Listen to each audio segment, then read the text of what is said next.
if you change jobs and want to move money out of your old 401k, here's how you do it. You call your 401k service provider, whether that be Fidelity or Schwab or Vanguard.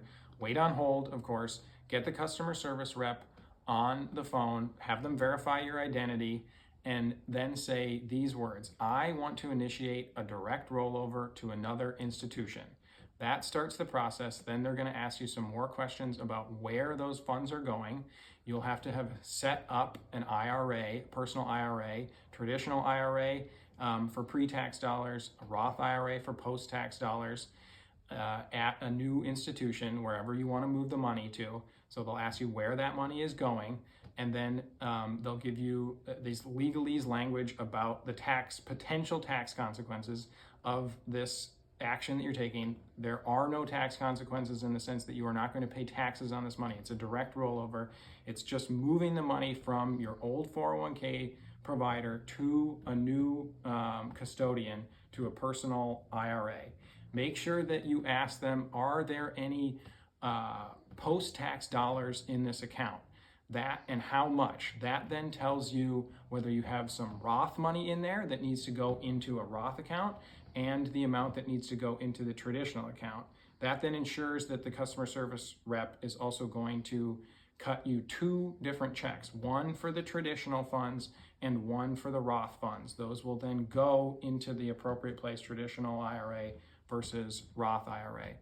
Then they're going to tell you that they will mail you. It's fairly ridiculous that even today they're going to mail you a check, but that's what they will be doing, is they will be mailing you a check with all of the money from your 401k.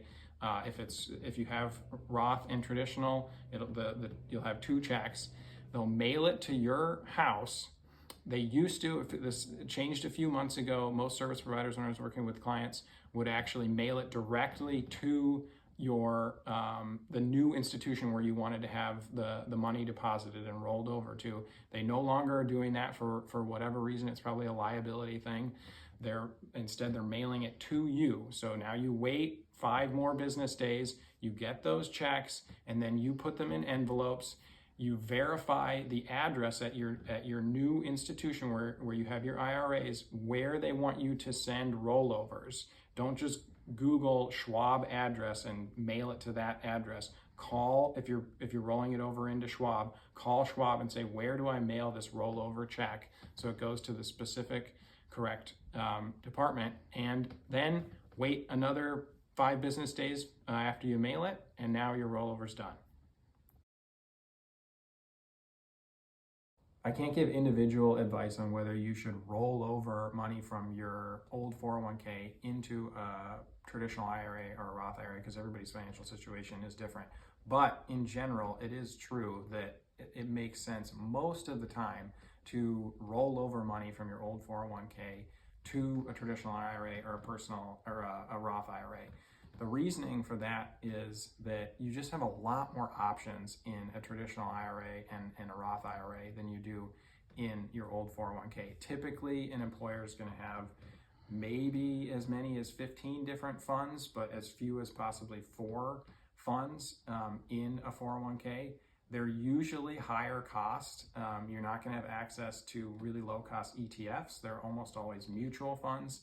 Sometimes you have target retirement date funds that are fairly low cost that work well, but you have all of those options and many, many more in a personal IRA. So in general, it does make sense to move it over. The caveat there is that if you're going to move it over and you don't know what you're doing and you're going to invest in a single stock, for example, which could potentially have massive drawdowns in your account, then leave it where it is. Limit yourself to these options. But if you're educating yourself and you're thinking about working with an advisor, somebody like us at Geddi Capital, where we're actively managing your account in an IRA, you just have a lot better options and ability to do that in a personal IRA than you do in your 401k.